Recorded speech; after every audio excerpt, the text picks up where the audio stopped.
Right then, welcome back. This is another video. I don't know where I'm up to with my uploads, so cue the intro and we'll have a chat about what we're doing and where we're up to.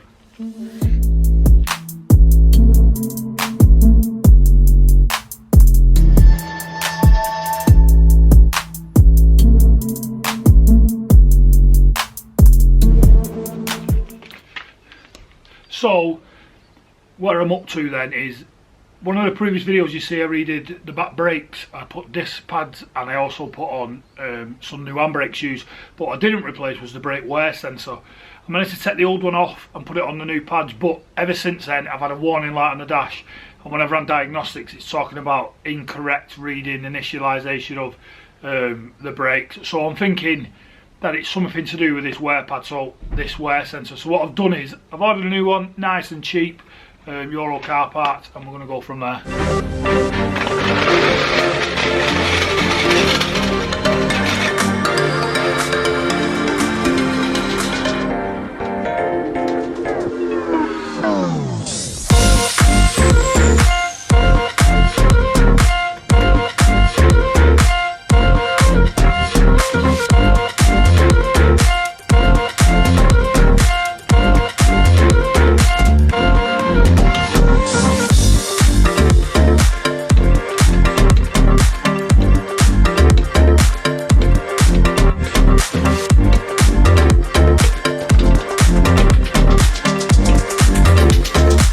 So the process of removing the caliper then, because that's the first thing we need to do.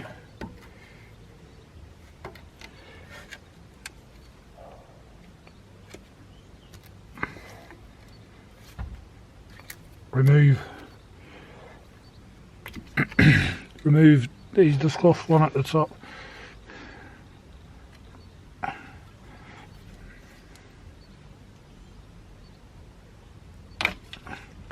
Two. And then 7mm Allen key.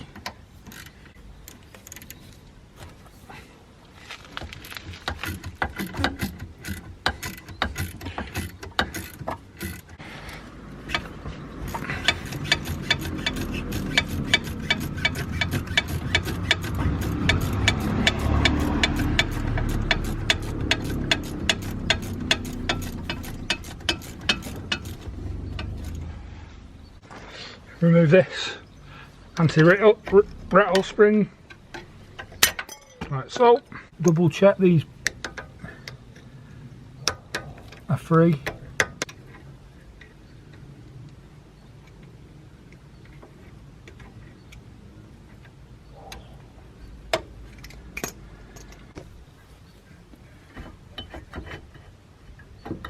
And there we go. Caliper is now free. So what we're going to do next is remove the old sensor. It's actually damaged. I'll show you this, but it's actually damaged. That's probably why I'm getting some warning lights and stuff. But we'll remove the old sensor and then we'll put the new sensor on the brake pad and connect it up. Right, so this is probably why we've got some error messages. As you can see, the old sensor's actually snapped.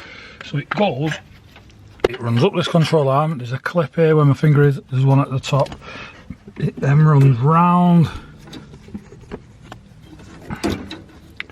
the back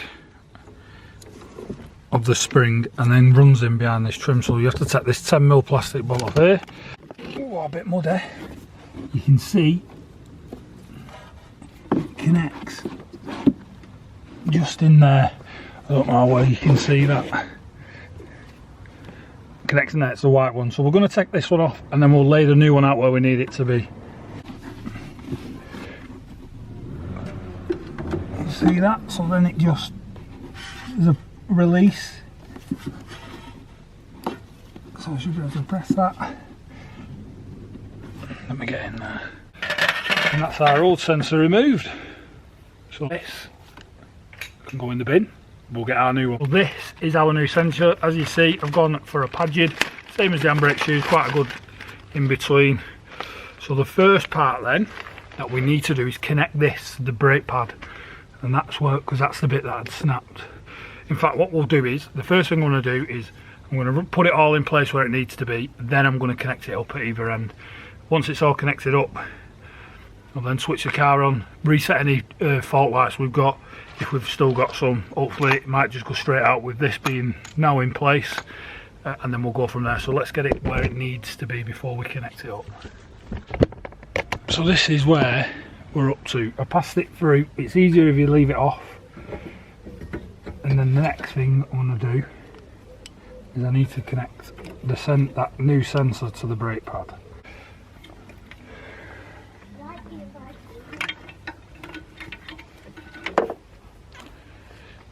Hopefully you'll see what I'm doing. That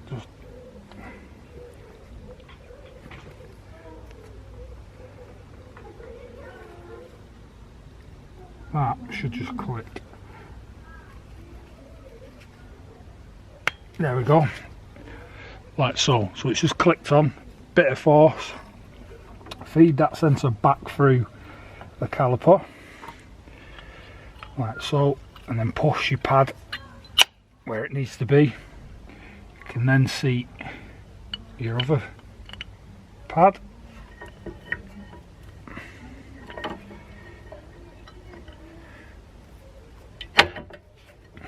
Put your car back on. Now what I'm going to do, so the other way around, is I'm now going to seat this. So the first thing I'm going to do, tuck it behind the bleed nipple.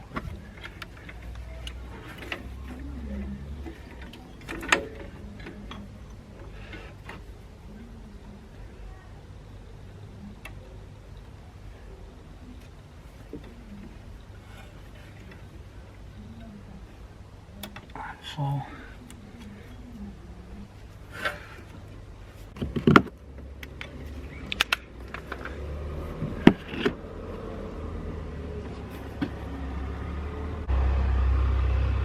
that's clicked in place.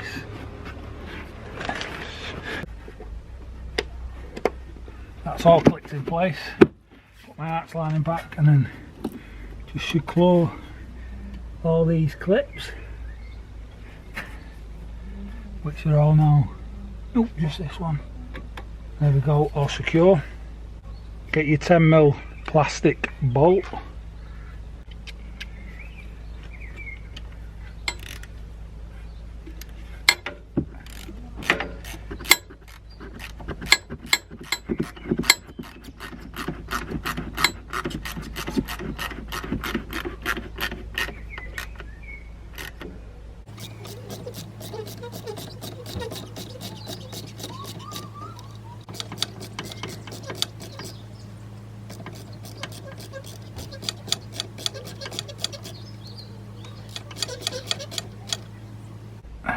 That's the bottom one tight.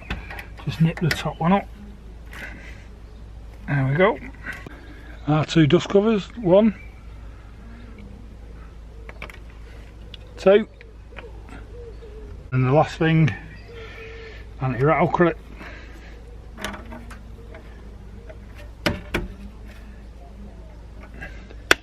Job done. So nice quick job so far. Just time to get the wheel back on, get the car on the ground. We'll switch the ignitions on. We'll have a look for some error codes. Hopefully the warning lights will go off straight away.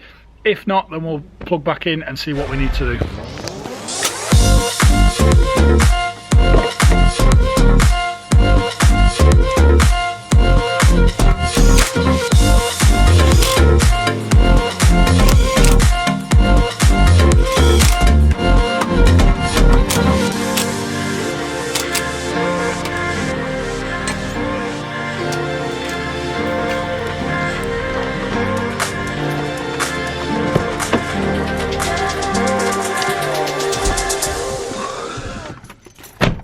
So then, let's hopefully for this light to go out. So, let's see.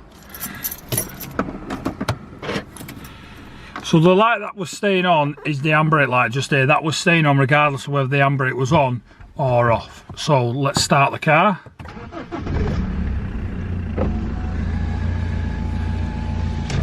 So handbrake off.